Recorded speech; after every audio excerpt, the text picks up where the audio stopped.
Hello and welcome to this episode of your favorite show, Home Abroad. We welcome viewers of Day and Night News and also the viewers of Global Punjab in North America. ਸਭ ਤੋਂ ਪਹਿਲਾਂ ਗੱਲ ਕਰਦੇ ਹਾਂ ਪੰਜਾਬ ਦੀ, ਜਿੱਥੇ ਵਿਦੇਸ਼ ਜਾਣ ਦੀ ਇੱਛਾ ਬਹੁਤ ਲੋਕਾਂ ਨੂੰ ਹੁੰਦੀ ਹੈ। ਇਸੇ ਕਾਰਨ ਕਈ ਵਾਰੀ ਉਹ ਟਰੈਵਲ ਏਜੰਟਾਂ ਦੇ ਹੱਥ ਵੀ ਚੜ ਜਾਂਦੇ ਨੇ ਅਤੇ ਆਪਣੀ ਮਿਹਨਤ ਦੀ ਕਮਾਈ ਇਹਨਾਂ ਏਜੰਟਾਂ ਹੱਥ ਗਵਾ ਬੈਠਦੇ ਨੇ। ਤੁਹਾਨੂੰ ਸੁਣਾਉਂਦੇ ਹਾਂ ਕੁਝ ਅਜਿਹੇ ਹੀ ਲੋਕਾਂ ਦੀ ਦਾਸਤਾਨ ਜਿਨ੍ਹਾਂ ਨੇ ਲੁਟਾਏ ਵਿਦੇਸ਼ ਜਾਣ ਦੀ ਇੱਛਾ ਨੂੰ ਪੂਰਾ ਕਰਨ ਲਈ ਲੱਖਾਂ ਰੁਪਏ।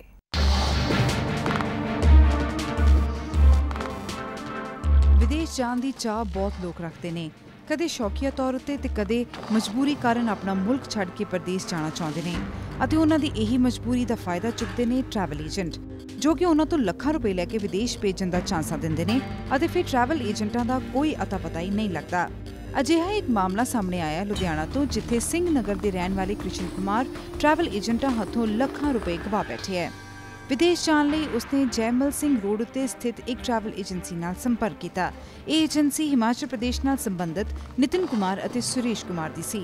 ਦੋਵਾਂ ਨੇ ਉਸ ਨੂੰ ਅਰਬ ਦੇਸ਼ ਵਿੱਚ ਭੇਜਣ ਦਾ ਭਰੋਸਾ ਦਵਾਇਆ ਅਤੇ ਫਿਰ ਭੇਜ ਦਿੱਤਾ ਸਿੰਗਾਪੁਰ, ਜਿੱਥੇ ਉਹਨਾਂ ਜਾਲੀ ਦਸਤਾਵੇਜ਼ਾਂ ਦੇ ਆਧਾਰ ਉੱਤੇ ਉਸ ਨੂੰ ਇੱਕ ਹੋਟਲ ਵਿੱਚ ਨੌਕਰੀ ਦਵਾ ਦਿੱਤੀ। ਹੋਟਲ ਮਾਲਕਾਂ ਨੇ ਇਸ ਕਾਰਨ ਉਸ ਨੂੰ ਅਗਲੇ ਹੀ ਦਿਨ ਨੌਕਰੀ ਚੋਂ ਕੱਢ ਦਿੱਤਾ। ਅੱਜਕੱਲ੍ਹ ਕ੍ਰਿਸ਼ਨ ਕੁਮਾਰ ਲੁਧਿਆਣਾ ਵਿੱਚ ਹੀ ਹੈ, ਪਰ ਉਹ ਆਪਣੇ ਕੀਤੇ ਉੱਤੇ ਪਛਤਾ ਰਿਹਾ ਹੈ। किशन कुमार ने ट्रैवल एजेंटा खिलाफ हिमाचल पुलिस को शिकायत दर्ज करवाई सी। दोवां खिलाफ पुलिस ने मामला दर्ज कर लिया ਅਤੇ शक के आधार उत्ते कईयां नूं हिरासत विच भी लिया, पर हाले भी असल दोषी फरार है। ਇਹਦੇ BA ਦੇ ਜਾਲੀ ਸਰਟੀਫਿਕੇਟ ਨਿਤਨ ਕੁਮਾਰ ਤੇ ਸੁਰੇਸ਼ ਕੁਮਾਰ ਨੇ ਨਾਲ ਲਾਤੇ। ਉਹਦੇ ਆਧਾਰ ਤੇ 420 465 467 68 471 120 ਵੀ ਪਰਚਾ ਦਰਜ ਕੀਤਾ। ਇਸੇ ਤਰ੍ਹਾਂ ਦਾ ਇੱਕ ਹੋਰ ਮਾਮਲਾ ਸਾਹਮਣੇ ਆਇਆ ਮੋਗਾ ਦੇ ਪਿੰਡ ਪੁਰਾਣੇ ਵਾਲਾ ਦਾ, ਜਿੱਥੇ ਕਸ਼ਮੀਰ ਸਿੰਘ ਨਾਮ ਦਾ ਇੱਕ ਵਿਅਕਤੀ ਵਿਦੇਸ਼ ਜਾਣ ਦੀ ਇੱਛਾ ਵਿੱਚ 9 ਲੱਖ ਰੁਪਏ ਦੀ ਠੱਗੀ ਦਾ ਸ਼ਿਕਾਰ ਹੋਇਆ। ਜਲੰਧਰ ਨਿਵਾਸੀ ਇੱਕ ਔਰਤ ਅਤੇ ਉਸ ਦੇ ਬੇਟੇ ਨੇ ਕਸ਼ਮੀਰ ਸਿੰਘ ਨੂੰ ਆਇਲਸ ਵਿੱਚ ਪਾਸ ਕਰਵਾਉਣ ਅਤੇ ਫਿਰ ਕੈਨੇਡਾ ਭੇਜਣ ਦੇ ਨਾਮ ਉੱਤੇ 9 ਲੱਖ ਰੁਪਏ ਲੈ ਲਏ, ਪਰ ਫਿਰ ਉਹ ਲਾਰੇ ਹੀ ਲਾਉਂਦੇ ਰਹੇ। ਪੁਲਿਸ ਨੇ ਦੋਸ਼ੀ ਔਰਤ ਸਰਬਜੀਤ ਕੌਰ ਅਤੇ ਉਸ ਦੇ ਬੇਟੇ ਸੁਖਜਿੰਦਰ ਸਿੰਘ ਨੂੰ ਗ੍ਰਿਫਤਾਰ ਕਰਕੇ ਨਿਆਇਕ ਹਿਰਾਸਤ ਵਿੱਚ ਭੇਜ ਦਿੱਤਾ ਹੈ। ਕਸ਼ਮੀਰ ਸਿੰਘ ਪਿੰਡ ਪੁਰਾਣੇ ਵਾਲਾ ਥਾਣਾ ਜੀਤਵਾਲ ਦਾ ਰਹਿਣ ਵਾਲਾ ਹੈ। ਉਸ ਦੇ ਨਾਲ ਸਰਬਜੀਤ ਕੌਰ, ਜੋ ਆਪਣੇ ਆਪ ਨੂੰ ਯਾਦਵਿੰਦਰ ਕੌਰ ਵੀ ਦੱਸਦੀ ਹੈ, ਕਿ ਉਸ ਦਾ ਲੜਕਾ ਸੁਖਜਿੰਦਰ ਸਿੰਘ, ਇਹਨਾਂ ਨੇ ਉਸ ਦੇ ਨਾਲ ਸੌਦਾ ਕੀਤਾ ਕਿ ਤੈਨੂੰ ਅਸੀਂ ਆਈਲੈਟਸ ਕਲੀਅਰ ਕਰਵਾ ਕੇ 9 ਲੱਖ ਰੁਪਏ ਦੇ ਵਿੱਚ ਕੈਨੇਡਾ ਪਹੁੰਚਾਵਾਂਗੇ। ਇਹਨਾਂ ਨੇ ਨਾ ਤਾਂ ਉਸ ਨੂੰ ਕੈਨੇਡਾ ਪਹੁੰਚਾਇਆ, ਨਾ ਆਈਲੈਟਸ ਕਲੀਅਰ ਕਰਵਾਈ। ਇਸ 'ਤੇ ਪੁਲਿਸ ਨੇ ਇਨਕੁਆਇਰੀ ਕਰਕੇ ਮੁਕੱਦਮਾ ਦਰਜ ਕੀਤਾ ਔਰ ਇਹਨਾਂ ਦੋਨਾਂ ਨੂੰ गिरफ्तार करके जुडिशियल हवाला भेजा गया। ਇਹ ਤਾਂ ਸਨ ਉਹ ਲੋਕ ਜੋ ਟਰੈਵਲ ਏਜੰਟਾਂ ਦਾ ਸ਼ਿਕਾਰ ਹੋਏ। ਇਸ ਤੋਂ ਇਲਾਵਾ ਕਈ ਪ੍ਰਵਾਸੀ ਭਾਰਤੀਆਂ ਦੇ ਘਰ ਦਾਖਲ ਹੋ ਕੇ ਲੁੱਟਾਂ ਖੋਹਾਂ ਦੀਆਂ ਵਾਰਦਾਤਾਂ ਨੂੰ ਅੰਜਾਮ ਦਿੱਤਾ ਜਾਂਦਾ ਹੈ। ਜਗਰਾਓਂ ਦੇ ਪਿੰਡ ਅਬੂਵਾਲ ਵਿੱਚ 2 ਹਫ਼ਤੇ ਪਹਿਲਾਂ ਇੱਕ NRI ਜੋੜੇ ਸਣੇ 3 ਲੋਕਾਂ ਦਾ ਕਤਲ ਕੀਤਾ ਗਿਆ। ਪੁਲਿਸ ਨੇ ਜਾਂਚ ਸ਼ੁਰੂ ਕੀਤੀ ਤਾਂ ਉਹਨਾਂ ਨੂੰ ਪਤਾ ਲੱਗਾ ਕਿ ਮ੍ਰਿਤਕ ਸ਼ਿੰਗਾਰਾ ਸਿੰਘ, ਉਸ ਦੀ ਪਤਨੀ ਅਤੇ ਸਾਲੀ ਮਾਰਚ ਵਿੱਚ ਹੀ ਕੈਨੇਡਾ ਤੋਂ ਆਏ ਸਨ। ਉਹਨਾਂ ਦੇ ਬੇਟਾ ਅਤੇ ਬੇਟੀ ਵੀ ਟੋਰਾਂਟੋ ਵਿੱਚ ਰਹਿੰਦੇ ਨੇ। ਪੁਲਿਸ ਨੇ ਦਾਅਵਾ ਕੀਤਾ ਸੀ ਕਿ ਲੁੱਟ ਕਾਰਨ ਹੀ ਇਸ ਵਾਰਦਾਤ ਨੂੰ ਅੰਜਾਮ ਦਿੱਤਾ ਗਿਆ ਹੈ, ਪਰ ਹੁਣ ਪੁਲਿਸ ਦਾ ਦਾਅਵਾ ਹੈ ਕਿ ਘਰ ਦੇ ਨੌਕਰ ਨੇ ਹੀ ਰੰਜਿਸ਼ ਕਾਰਨ ਤਿੰਨਾਂ ਦਾ ਕਤਲ ਕੀਤਾ ਹੈ, ਕਿਉਂਕਿ ਮਾਲਕਾਂ ਨਾਲ ਉਸ ਦੀ ਕਿਸੇ ਗੱਲ ਨੂੰ ਲੈ ਕੇ ਬਹਿਸ ਹੋ ਗਈ ਸੀ। आकाश नाम का लड़का, जो पूरन सिंह का लड़का है, अबूवाल में ही रहता है। सुधार ग्रिड में ट्रैश कलेक्शन का काम करता है, जहाँ पानी की ग्रिड है उसमें। उसको गिरफ्तार किया तो उसने एक बाले जुर्म किया है। उसको जो शिंगारा सिंह है, उसके घर काफ़ी आना जाना था कई सालों से। वो उनके घर में सफाई वगैरह का भी काम करता था और पिछले दिनों शिंगारा सिंह ने उसके ऊपर कोई चोरी का इल्ज़ाम लगाया था, जिसका बारे में जब उसने शिंगारा सिंह को कन्फ्रंट किया तो इनका आपस में झगड़ा हुआ था, हाथापाई और गाली गलौज हुआ था। इस रंजिश को उसने अपने दिमाग में रखा हुआ था। आपकी जानकारी के लिए ये भी बताना योग है कि जो ये लड़का है आकाश, ये गांजा जो होता है, मैरिजुआना या भांग, उसको रगड़ के पीता है और काफ़ी नशे का आदी है। ਵਿਦੇਸ਼ ਜਾਣ ਦੇ ਇੱਛੁਕ ਹੋਣ ਜਾਂ ਫਿਰ ਪ੍ਰਦੇਸਾਂ ਵਿੱਚ ਵਸਦੇ ਭਾਰਤੀ, ਉਹ ਕਿਸੇ ਨਾ ਕਿਸੇ ਲੁੱਟ ਦੀ ਵਾਰਦਾਤ ਦਾ ਸ਼ਿਕਾਰ ਬਣ ਹੀ ਜਾਂਦੇ ਨੇ। ਲੁਧਿਆਣਾ ਤੋਂ ਗੌਰਵ ਵਾਲੀਆ ਤੇ ਮੋਗਾ ਤੋਂ ਸੂਰਜ ਜੈਨ ਦੇ ਨਾਲ Jasleen Kaur, TN Night News। A Sikh bus driver in Finland is fighting for his right to wear a turban while at work. Sukhdarshil Singh Gill 1980 ਦੇ ਦਹਾਕੇ ਵਿੱਚ ਫਿਨਲੈਂਡ ਗਏ ਸਨ। ਮਾਲਕਾਂ ਨੇ ਪਹਿਲਾਂ ਤਾਂ ਉਹਨਾਂ ਨੂੰ ਪੱਗ ਬੰਨ੍ਹਣ ਦੀ ਇਜਾਜ਼ਤ ਦੇ ਦਿੱਤੀ, ਪਰ ਫਿਰ ਡਿਸਪਲਿਨ ਦੀ ਗੱਲ ਕਹਿ ਕੇ ਪੱਗ ਬੰਨ੍ਹਣ ਤੋਂ ਮਨਾ ਕਰ ਦਿੱਤਾ।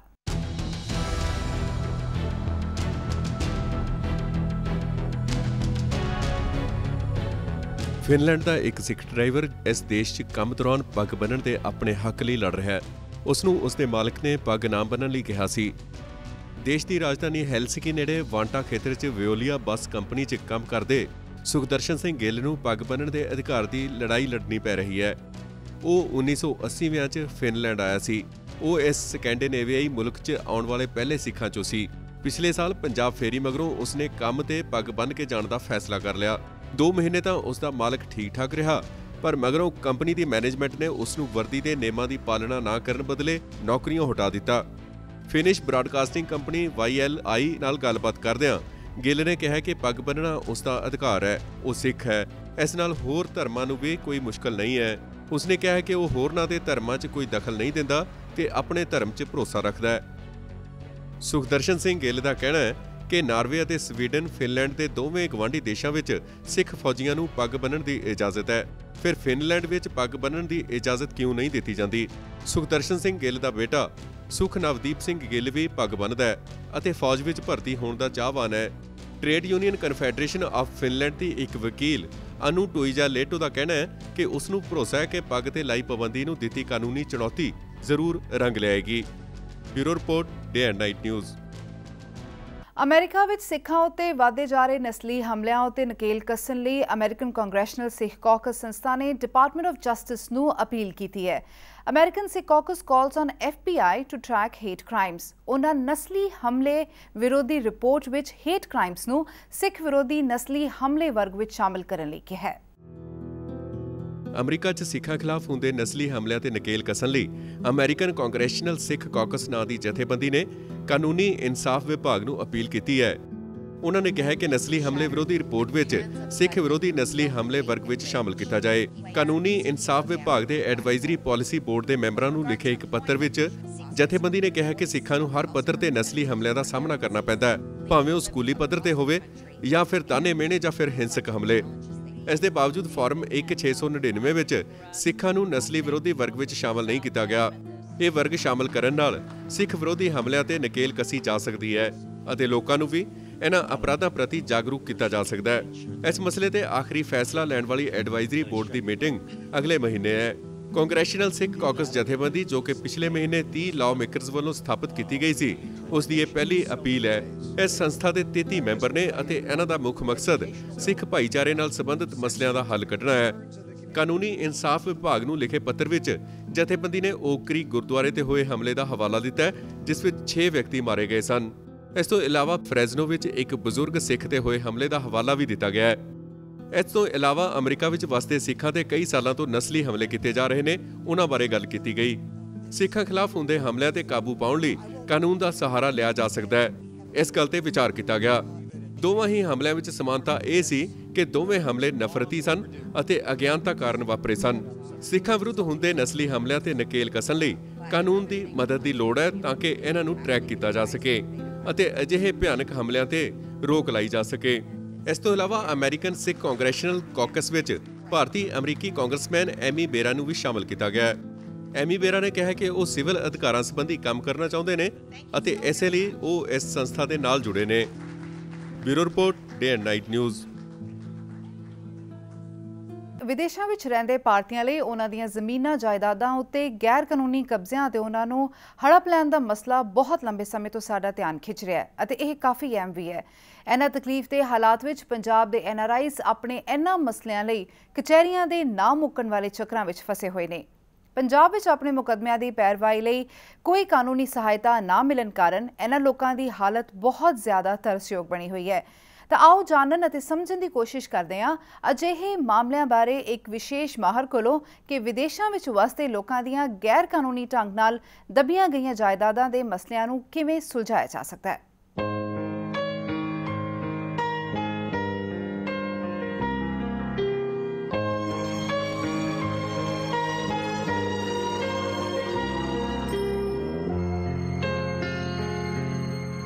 ਸਾਡੀ ਕੰਪਨੀ ਇੱਕ dedicated land and property services for NRIs ਨੂੰ ਹੀ ਡੀਲ ਕਰਦੀ ਹੈ ਔਰ ਜ਼ਮੀਨ ਜਾਇਦਾਦ ਦੇ ਰਿਲੇਟਡ ਕੋਈ ਵੀ ਮਸਲਾ ਅਸੀਂ ਹੈਂਡਲ ਕਰਦੇ ਹਾਂ। ਨਿਧੀ ਸਿੰਘ ਦੇ ਕਹੇ ਮੁਤਾਬਕ ਪੰਜਾਬ ਨਾਲ ਸੰਬੰਧਿਤ NRIs ਦੀਆਂ ਜ਼ਮੀਨਾਂ ਦੇ ਮਾਮਲੇ ਆਸਾਨੀ ਨਾਲ ਸੁਲਝਾਏ ਜਾ ਸਕਦੇ ਨੇ। ਪਰ ਕੀ ਤੁਸੀਂ ਕਦੇ ਸੋਚਿਆ ਕਿ ਜੇਕਰ ਤੁਹਾਡਾ ਵਿਰੋਧੀ ਤੁਹਾਡੇ ਆਪਣੇ ਘਰ ਵਿੱਚੋਂ ਹੀ ਕੋਈ ਸ਼ਰੀਕ ਹੋਵੇ ਤਾਂ ਕੀ ਹੋਏਗਾ? ਕੀ ਤੁਹਾਨੂੰ ਪਤਾ ਹੈ ਕਿ ਭਾਰਤ ਵਿੱਚ ਪਾਵਰ ਆਫ ਅਟਾਰਨੀ ਦੀ ਦੁਰਵਰਤੋਂ ਬਹੁਤ ਤੇਜ਼ੀ ਨਾਲ ਵਧਦੀ ਜਾ ਰਹੀ ਇੱਕ ਬੁਰਾਈ ਹੈ? ਇਸ ਵਿੱਚ ਕੋਈ ਦੋ ਰਾਏ ਨਹੀਂ ਕਿ ਅਜਿਹੇ ਮਾਮਲਿਆਂ ਵਿੱਚ NRIs ਹੀ ਜ਼ਿਆਦਾਤਰ ਪੀੜਤ ਹੁੰਦੇ ਨੇ। ਹਾਂ, ਇਹ ਬਿਲਕੁਲ ਸੱਚ ਹੈ। ਚੇਤਾਵਨੀ ਸੁਣੋ ਅਤੇ ਬਚੋ। बहुत सारे लोगों ने अपने फादर ग्रैंडफादर ਦੀਆਂ प्रॉपर्टीज हले ट्रांसफर ही नहीं कराइयां। ਉਹ ਅਸੀਂ ਸਾਰੀਆਂ ट्रांसफर सर्विसेज ਦਿੰਨੇ ਆ। ਉਹਨਾਂ ਨੂੰ ਆਣਾ ਵੀ ਨਹੀਂ ਪਏਗਾ। ਅਸੀਂ ਉਹਨਾਂ ਦੀਆਂ प्रॉपर्टीज प्रॉपरली ट्रांसफर करा के ਦਿੰਨੇ ਆ ਔਰ ਫਿਰ ਉੱਥੇ ਕਾਗਜ਼ ਭੇਜਦੇ ਆ ਸਾਰੇ documents. That's one part. Second is properties in your name GPA ਭੇਜ ਦਿੰਦੇ, ਜਨਰਲ ਪਾਵਰ ਆਫ ਅਟਾਰਨੀ ਦੇ ਦਿੰਦੇ। ਨੈਚੁਰਲੀ ਤੁਹਾਡੇ ਕੋਲ ਜਨਰਲ ਪਾਵਰ ਆਫ ਅਟਾਰਨੀ ਹੈ, ਤੁਸੀਂ ਵੇਚ ਵੀ ਸਕਦੇ ਹੋ।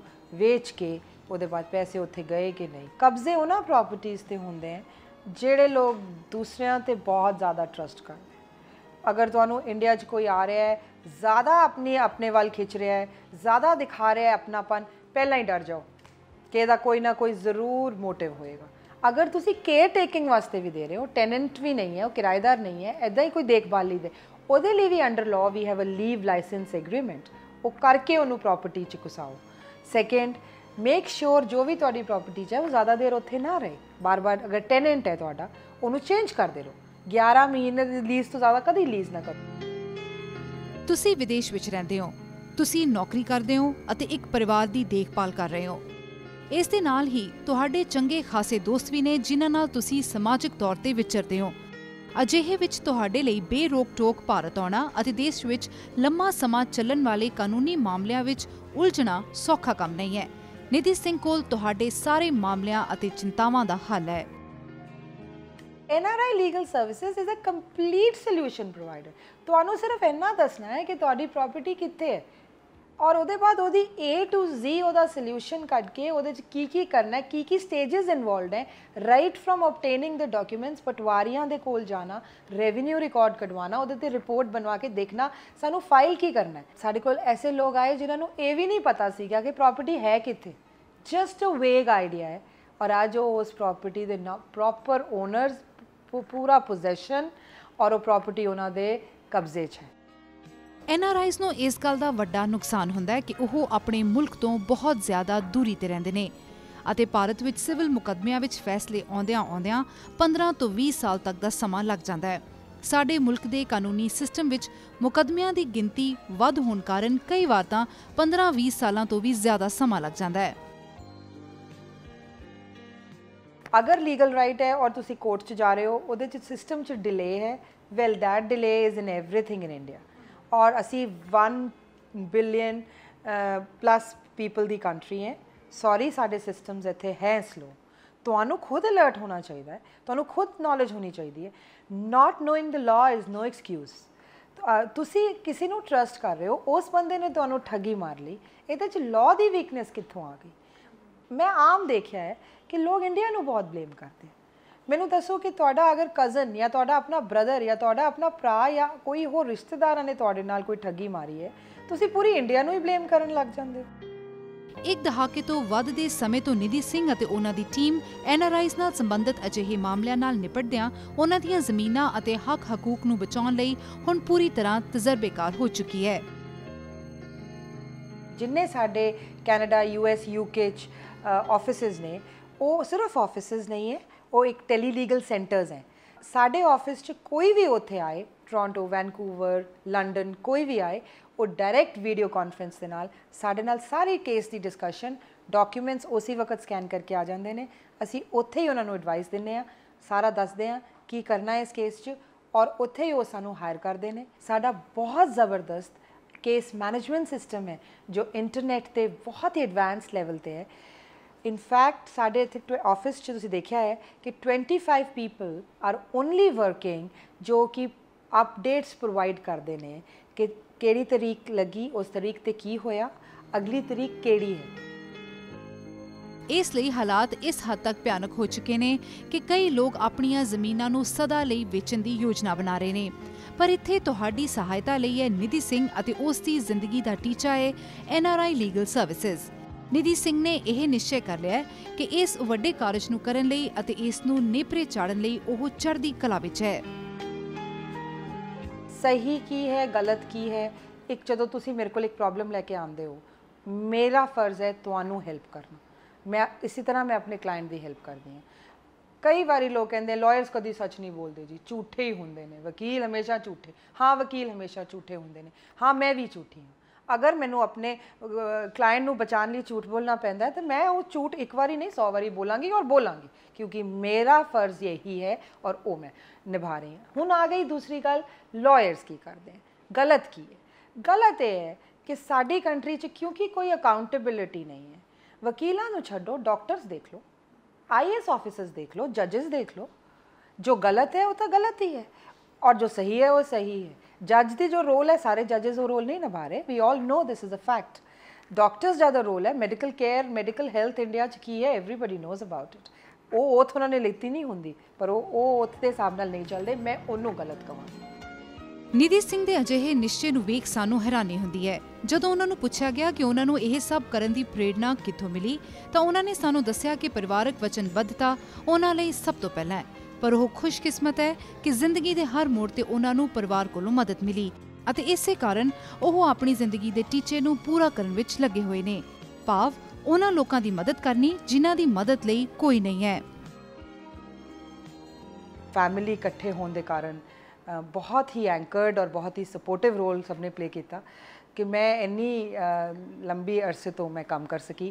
3 बच्चे ने मेरे। अपनी कमिटमेंट वर्क नू बहुत इंपॉर्टेंट है एंड मैनू ये लगता है कि ये जिहड़ा मेरा काम है NRI लीगल सर्विसेज जिहड़े कंपनी असी रन कर रहे हैं, ये एक बहुत पर्पसफुल और बहुत ज़रूरी काम है और इसने मैनू अपनी लाइफ च एक बहुत ह्यूज पर्पस दिता है, to help people who have no help.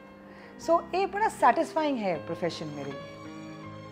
ਹੁਣ ਸੁਣੋ ਕਿ ਨਿਧੀ ਸਿੰਘ ਕੀ ਕਹਿੰਦੇ ਨੇ। ਇਸ ਨਾਲ ਹੋਰ ਬਹੁਤ ਸਾਰੀਆਂ ਔਰਤਾਂ ਨੂੰ ਵੀ ਪ੍ਰੇਰਣਾ ਮਿਲ ਸਕਦੀ ਹੈ। मैं हमेशा जस्टिस नू बहुत बिलीव करती सी। जदों मैं कॉलेज डेज च भी हुंदी सी ते मैं सब तो ज़्यादा स्ट्राइक्स च पार्टिसिपेट करती सी। सब तो ज़्यादा किते कोई गलत काम हुंदा सी ते चल हुण भी अगर सड़क ते एक्सीडेंट हुंदा है मेरे तो निकलिया ही नहीं जाता, मैं कभी इग्नोर नहीं कर सकती। समां ये सेंसिटिव नेचर मेरी शुरू तो रही है। मैनू कभी भी अत्याचार किसी दे हुंदे होए मैं अंदरों बहुत ज़्यादा इफेक्ट होंदी सी। जदों मैं छोटी सी मेरी लड़ाई बड़ी जल्दी हो जाती सी। मैनू लगता सीगा कि मैं कुछ दुनिया विच करना चाहनी हाँ। छोटी एज तो ही मेरी पर्सनैलिटी इस तरह की सीगी। इनफैक्ट जिथे भी किते कोई कॉन्ट्रोवर्सी होनी होंदी सी या कोई प्रॉब्लम सी, मैनू सब तो पहला लै जांदे सी कि चल चल चल ये हो रहा है। तो मैं एक कह लो कि सिस्टम नू कभी भी जो गलत हुंदा सी उन्होंने कभी एक्सैप्ट नहीं करती सी। अज भी अगर इंडिया च तुहानूं पता है सड़कों ते कई बारी कुछ गिरिया हुंदा है या जिहदे नाल एक्सीडेंट होने के चांसिस होंदे ने, मैं सब तो पहला कॉल करदी हां, मैं निकल ही नहीं सकती उतों। सो एक नेचर है। मैनू लगता सीगा रीज़न कि मैं लॉयर बनना इसलिए भी चाहती सी कि मैनू लगता है कि सच्चाई और जस्टिस का सही तरीके नाल अगर असी यूज़ कर सकते हैं तो एक लीगल एक्सपर्ट, एक लीगल प्रोफेशनल ही कर सकते हैं।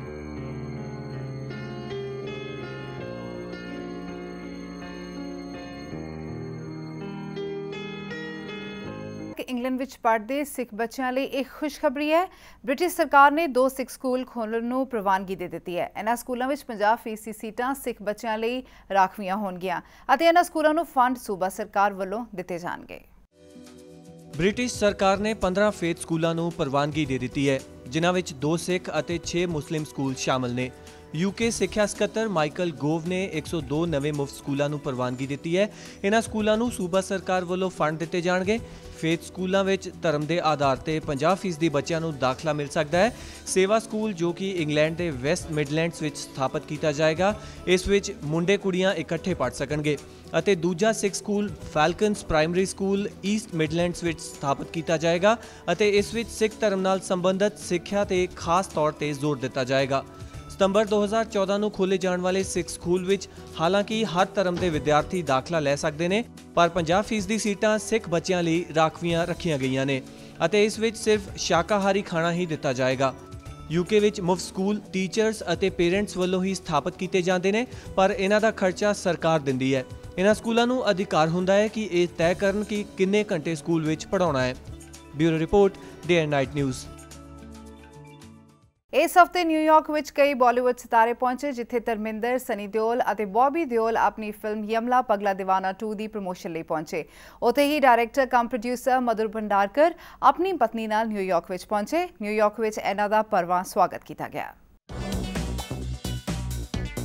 इस हफ्ते न्यूयॉर्क विच कई बॉलीवुड हस्तियां पहुंचियां। अपनी नवी फिल्म यमला पगला दीवाना 2 की प्रमोशन लिए फिल्म की स्टार कास्ट न्यूयॉर्क पहुंची। धर्मेंद्र, सनी देओल और बॉबी देओल न्यूयॉर्क के जुनून पहुंचे जिथे उन्होंने पत्रकारों को संबोधन किया और अपनी फिल्म बारे दस्या।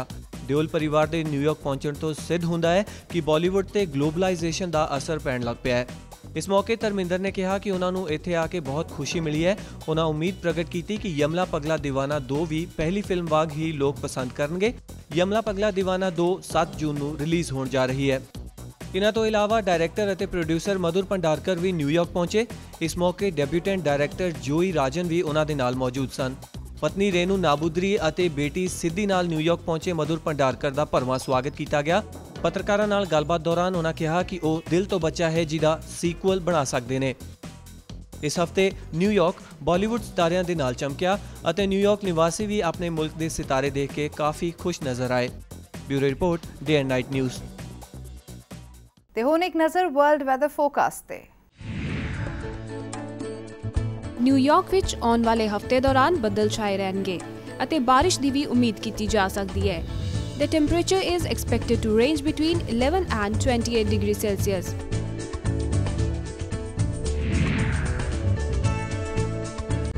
ਟੋਰਾਂਟੋ ਵਿੱਚ ਨੈਕਸਟ ਵੀਕ ਦੌਰਾਨ ਕੁਝ ਕਲਾਉਡੀ ਅਤੇ ਕੁਝ ਸਨੀ ਡੇਜ਼ ਐਕਸਪੈਕਟ ਕੀਤੇ ਜਾ ਰਹੇ ਨੇ and the temperature is expected to range between 10 and 25 degrees Celsius.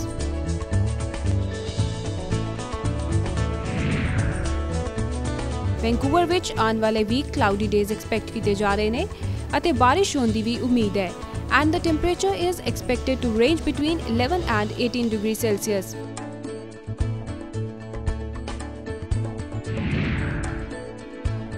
London ਵਿੱਚ ਵੀ ਪੂਰੇ ਹਫਤੇ ਦੌਰਾਨ ਕਲਾਉਡੀ ਡੇਜ਼ ਐਕਸਪੈਕਟ ਕੀਤੇ ਜਾ ਰਹੇ ਨੇ ਅਤੇ ਬਾਰਿਸ਼ ਹੋਣ ਦੀ ਵੀ ਉਮੀਦ ਹੈ and the temperature is expected to range between 9 and 19 degrees Celsius.